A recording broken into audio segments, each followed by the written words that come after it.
Coach. Thanks, Ross. Amazing moment to be able to share with our team in the locker room. That was fun. And, championship football, you got to be at your best. And our guys were at their best. Our staff did an amazing job. I don't know that most people really can understand how hard it is to do what this team has done. And just the leadership, the focus, the will to win, the guts, and the commitment. I mean, it's just special. And I just am humbled to be a part of it, to watch it every day. And I've seen what I saw tonight, I see all the time. And, to see them play with such unbelievable teamwork, to play smart, to play with such relentless passion, to do everything we needed to do to win the game. Everything we didn't do in South Bend, we did tonight. We dominated the trenches on both sides of the ball. We needed to, as I said, coming in, we needed to be more efficient, and we did that. I mean, we did an unbelievable job, and just really proud of these guys, man. I mean, that's a 10th win, and for 10 years in a row, and any time to win 10 games, any year is an unbelievable accomplishment. But to do it in this year is almost miraculous, and just really proud of our guys. And offensively, I mean, it was special. 540-something yards. We ran for one. I think we had a total of like 33 yards, 1 yard a carry. We ran for 219 yards, 8.1 yards per carry. At 322 yards passing. And when you're efficient, running the ball, it usually affects third down. And we were 8 of 14. And on the flip side, they only rushed for 44 yards. They had more rushing yards on the first play in South Bend than they had the whole night tonight. And that's a credit to our defensive line and how they matched up with their offensive line. They were awesome. They ran for 1.5 yards per carry, 44 total yards, and 3 of 12 on third down. So we did the thing. We tied an ACC Championship game record, 6 sacks. We were able to get pressure on Book, do a much better. We did a really poor job with him the first time, and in corralling him, we did a much better job tonight. The guys took great pride in their preparation, and we responded. The missed field goal was big. I think we scored in 3 plays after that. We had some stops on downs, just tremendous job. And then we played complimentary football. We had 3 punts inside the 20. We lost the field position battle in South Bend. We won it tonight. We had 3 punts inside the 20. We had a big kickoff return by Travis, and our kickoff coverage was really good. Pinned them inside the 20 a couple times. 2 for 2 on field goal. So really just a great job by the entire team. Really complimenting each other, and a lot of individual things. Travis had 10 carries, 124 yards. Trevor was amazing, threw for 300 plus, and rushed for almost 100 yards. Cornell, Amari, E.J. Williams, all those guys, just so many good things. And then defensively, all those guys getting sacks. Getting pressure and from DK to Malcolm Green to Simpson, and Miles Murphy, KJ, just a tremendous Skowski. I thought he set the tone. You obviously saw the difference in him tonight. So it was a great win, something that, we came here to do, and we got it done. So now for us, we're going to enjoy this tonight. This has been a long year. It's been an incredible amount of commitment and just sacrifice by everybody to get to this point. So we'll enjoy this tonight, bus ride home, and look forward to having a little pizza party tomorrow and see what's next for the Tigers. But this was special. Everything for us goes through the ACC Championship. And, if you win this league, good things have a chance to happen for you. And we were able to get it done. So just proud of our team, and hats off to Notre Dame. They've had an amazing year, incredible year. But tonight was our night, and I told our team in South Bend, storming the field, and I said, hey, there was no trophy handed out tonight. That gets handed out in Charlotte. Let's get back to work. We take care of our business. We'll see them again. And these guys went and lived that, and we played our best game. We had unbelievable preparation. We've gotten better and better and better. We've gotten healthier and healthier and healthier. And it was good to see us play our best game on the biggest stage tonight. Line is now open for questions. Hey, Coach, it's Trevor Groves from CUTigers.com. You listed all the reasons that Trevor Lawrence should be the Heisman Trophy winner this year. I thought one of the plays that impressed me the most was that block that he made on 3rd and 7 deep in your own end that sprung Travis for the first down. Does that just kind of epitomize who he is, the type of competitor he is? And also regarding that drive, you've done that a few other times this season, at least twice, I think, just before the halftime, gone the length of the field to get a field goal or score just before halftime. How much did those experiences help you with that drive? Well, it's just huge. I mean, huge. But that particular play with Trevor was awesome. I mean, but that's just who he is. He made a lot of checks tonight. He checked some great plays. We empower him because he can handle it, and he made some great decisions.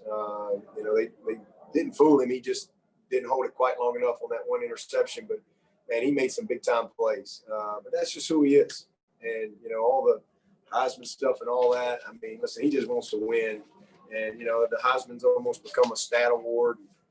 It's all about who's got the best stats, and he could have all kinds of stats, and he hadn't played in a bunch of fourth quarters in his career, but he's a winner, man. He's 34-1, and I know it's not a career award and all that, but this guy's been doing it every year since he's been here. He's been in 2 national championships. And that's not a knock on anybody else out there, but it's so obvious who the best player in the country is, and I hate to even have to campaign for him, but it's like sometimes I think people just take him for granted, like it's just easy what he does, and it's unbelievable what he does. And the fact that he can make it look the way he does is just furthers how special he is. So amazing performance for him tonight. Dabo, it's Dennis Dodd from CBS Sports. Does Notre Dame deserve to be in, and why? Absolutely, Notre Dame deserves to be in because they're daggone 10-1. They played 11 games. They lost to Clemson. All right, they stepped in the ring with Clemson twice. Won one, lost one, and it obviously didn't go their way tonight. But that's football. They played 11 games, and absolutely they deserve to be in. There ain't no doubt about that. No way would I punish someone for playing more games. That's what we seem to be doing. We want to reward people for playing less games and punish people for playing more. And I don't get that. There's no doubt in my mind Notre Dame should be in. What kind of accomplishment was it just playing for anybody that played 11 games this year? Say that again?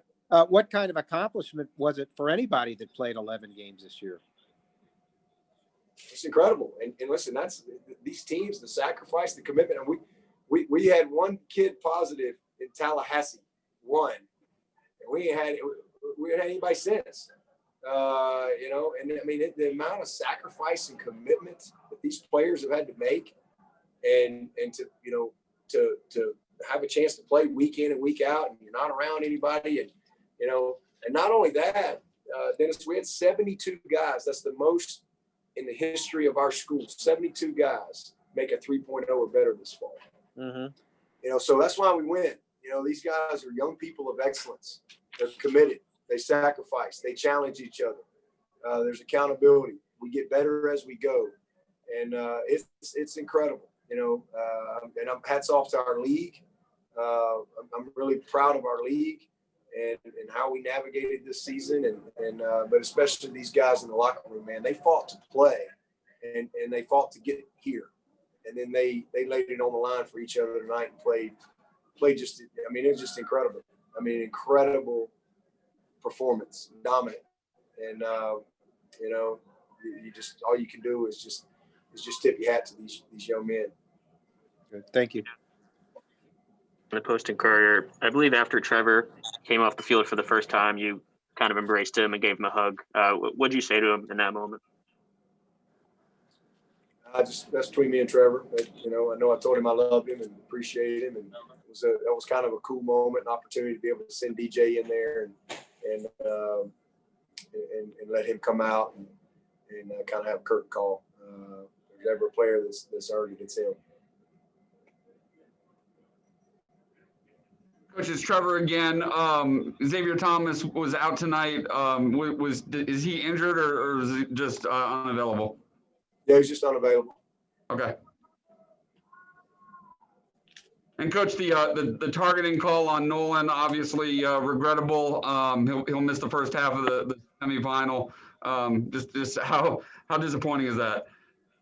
Well, it's a tough break. I mean, just bang play, and that's the right call. I hope they got the call right. Unfortunately, but hate it. He's just. I mean, I've said this a couple times. Nolan Turner's playing as good a football as any safety we've had since I've been at Clemson. I mean, it's incredible how well he's playing and how smart he is. He's a quarterback back there. And you put him and Skowski in there, and it's just amazing, how they complement each other. But, fortunately, through this crazy year of 2020, we've had to play a lot of guys and had to develop a lot of depth. We got Landon Sanders back. So it's going to be tough on us to not have Nolan for a half. But, Joseph and Sanders, Jalen and all the rest of the guys, Ray, Tyler, they'll step up and do a good job for them. Dabo, this is Gene and Charles. And just to kind of take back on that, I'm curious, would you like to see that rule changed or adjusted? And particularly when it, I think like in baseball, if you get suspended at the end of the regular season, it doesn't count for the playoffs. Like when it impacts a game like this, that's pretty significant, I would think. Would you like to see the NCAA reconsider how they institute that carryover penalty? Well, I think they've made some adjustments, and the intent of the rule was good, and we want to take that helmet type contact out of the game, and so I think they've made some adjustments where at least guys aren't having to do the walk of shame and things like that, and I wish there was a way to measure intent and but I think they've done as good a job as they can with it right now. And they have reviews and all that type of stuff. And for the most part, they've gotten it right. So it's just definitely, for the safety of the game. Dabo, this is Gene in Charleston. I know you've talked a lot about the depth of your guys, but what about the versatility?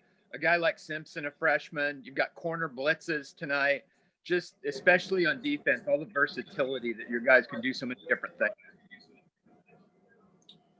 Yeah, I mean, that's what we try to do. We try to, not line up in the same thing every play, and keep, we try to be diverse and versatile in our scheme and our personnel groupings, and then we've developed some young players throughout the season, which has allowed us to have some versatility in our packages, and Brent does as good a job as anybody out there, and as the rest of our staff, in utilizing our guys. And so it's been good, to develop some good depth. We've been kind of forced into that.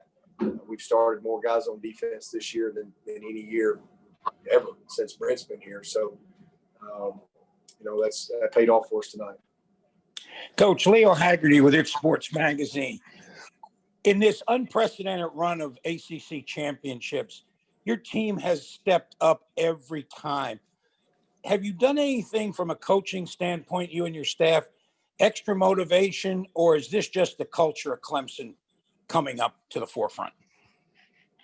Well, I mean, we just do what we do. And, we've got a great culture.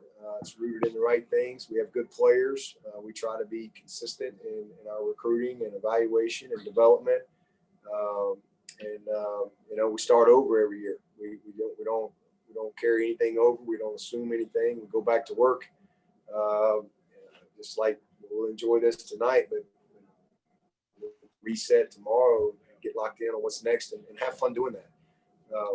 So every year is a new journey, a new challenge, and again, we've got a staff that really loves each other and cares about each other, enjoys working together, and that certainly resonates to your team as well. Thank you, Coach. Hey, Dabo, David with ESPN again.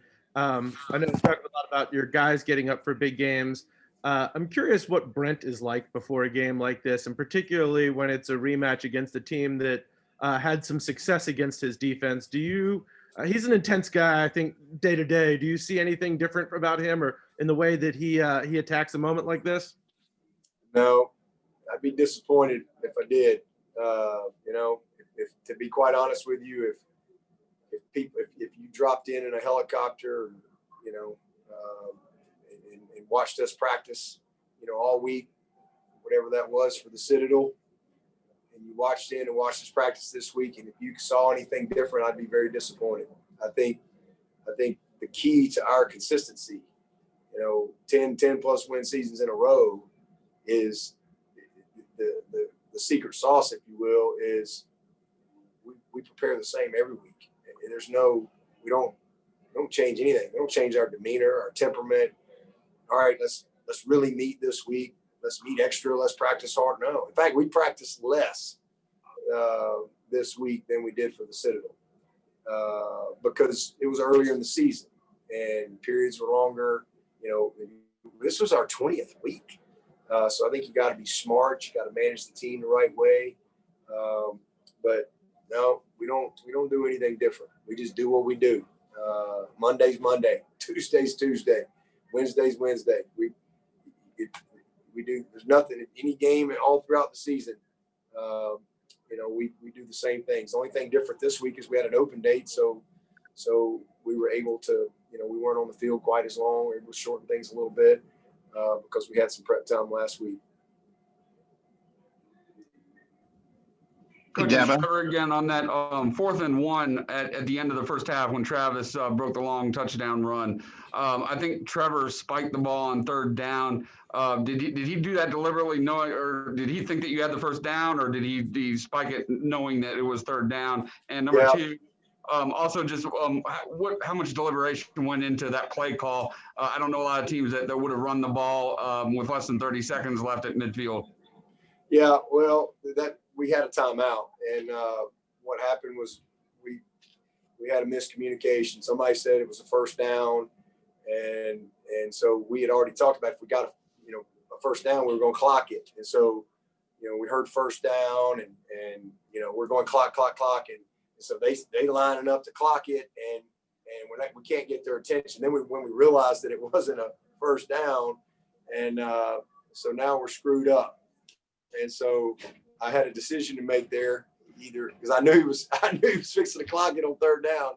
I thought it was first down, and so I could have used my timeout or let him clock it, and let's see if we can make the 4th down play and keep my timeout. And so we just let it go. But obviously we never clocked the ball on 3rd down there in that situation. But just a miscommunication.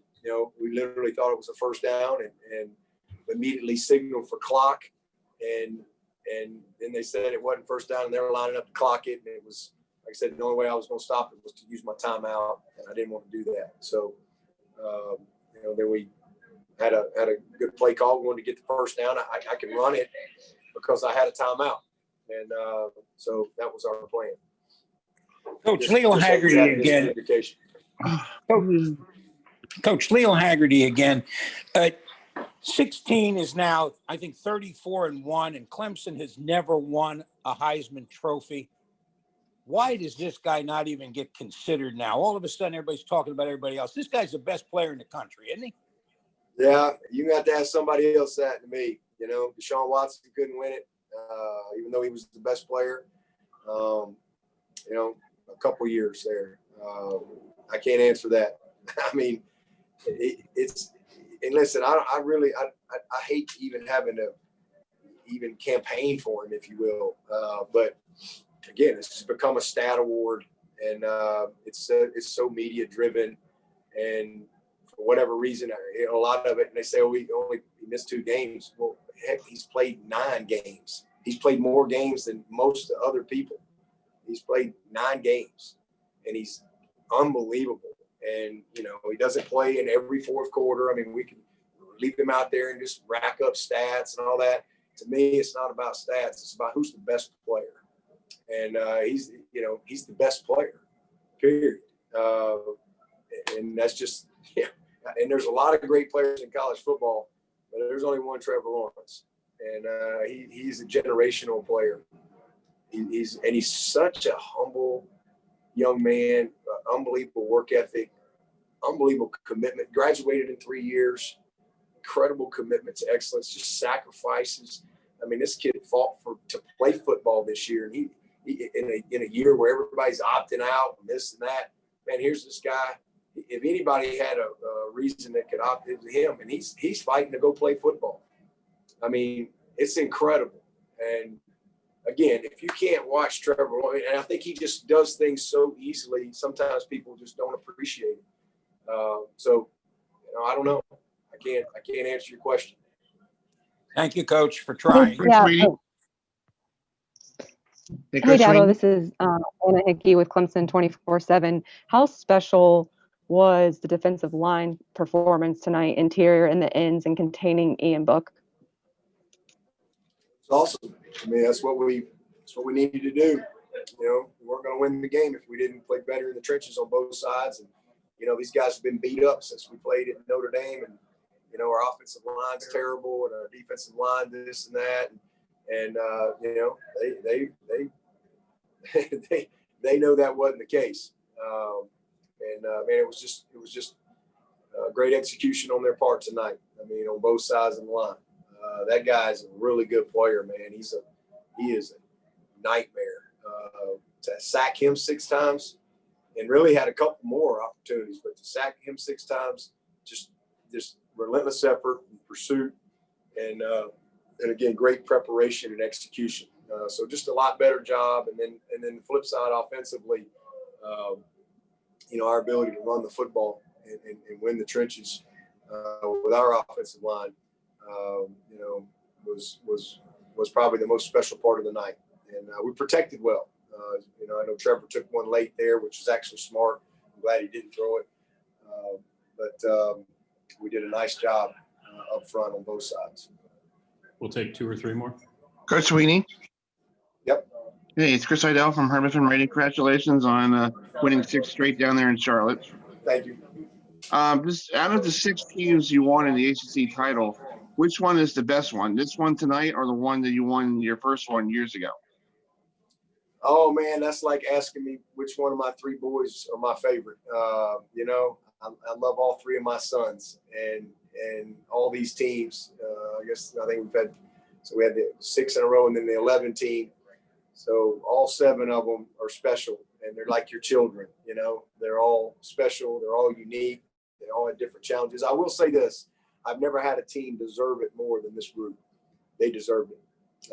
There's no doubt about it. I mean, I've never had a team, obviously, that's been challenged with the things that this team has had to face this year.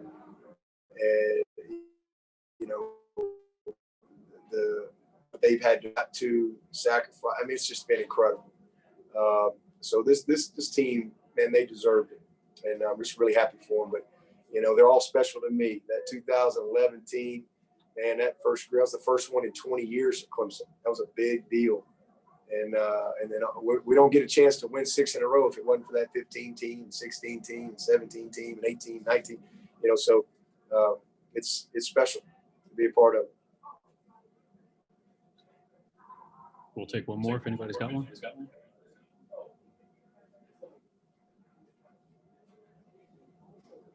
All right. In lieu of any additional questions, we'll wrap it up. Thank you, Coach. Thank you.